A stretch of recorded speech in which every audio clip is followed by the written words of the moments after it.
今回は電子工作に興味はあるけど何から始めたらいいかわからないという方のために電子工作の始め方を紹介したいと思います。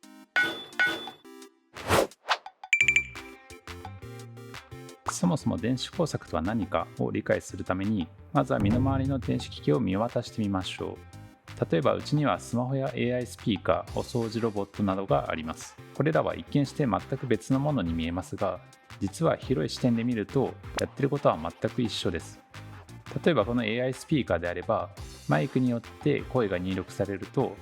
声の内容を解析して次のアクションを計算し、スピーカーによって返事や音楽が出力されることで人とのコミュニケーションが実現しています。これを概念レベルで説明すると、情報を入力し計算した結果を出力に伝え、この入力、計算、出力という流れはここで挙げた3つの電子機器も含めてどんな機器においても共通している特徴であり、電子工作においてもこのフローを作るのが基本の形になります。自分が考える電子工作の面白さとは、世の中に無数にある入力、計算、出力の手段をいかに組み合わせ、自分がやりたいことをどうやって実現するかを考えるところにあります。まさに自分のアイデア次第でいろんな可能性が生まれ、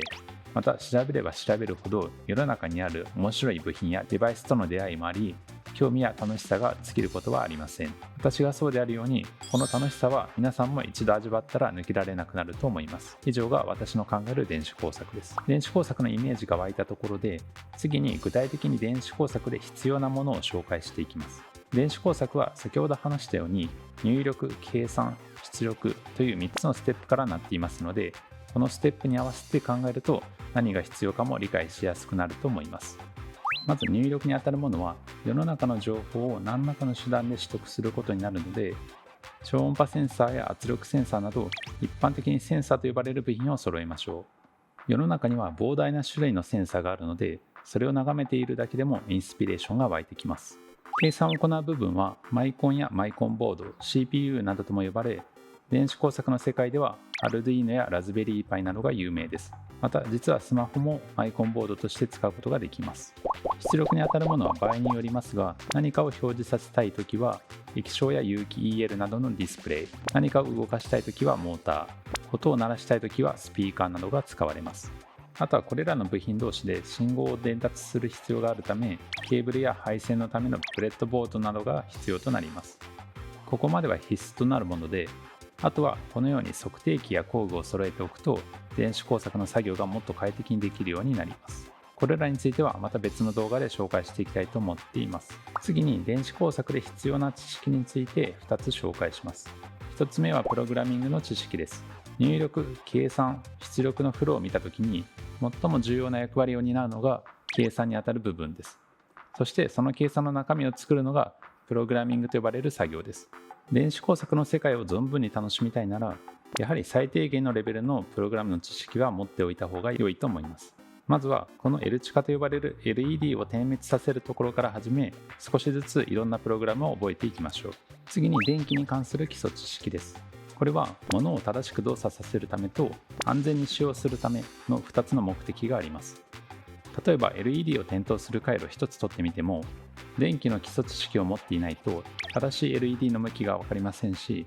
抵抗を介さず直接電源につないで LED や電源を壊してしまう可能性もあります。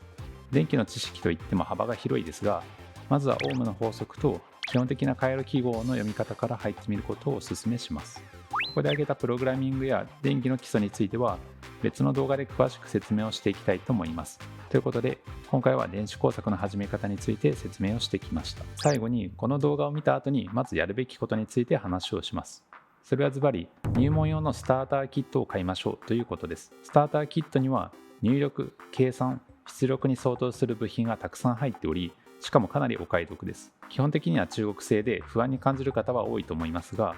品質的にも最初のトライアルとしては問題ないレベルなので、あまり気にする必要はないと思います。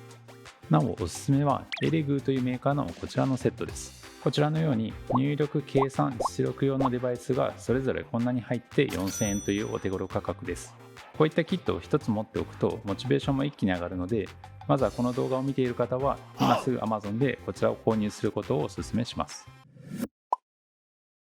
今回は電子工作に興味はあるけど何から始めたらいいかわからないという方のために電子工作の始め方をまとめてみました。今後先ほど紹介したキットの使い方やプログラミングの仕方なども紹介していく予定ですので、ぜひそちらも合わせてご覧ください。ということで今日は以上となります。なおこのチャンネルでは電子工作初心者が最低限身につけるべき知識やツールの解説など電子工作をゼロから体系的に学べる動画を投稿しています。これから電子工作を始める方はぜひチャンネル登録の方を忘れずよろしくお願いします。この動画についてのコメントやグッドボタンもお待ちしております。それでは良い電子工作ライフをお過ごしください。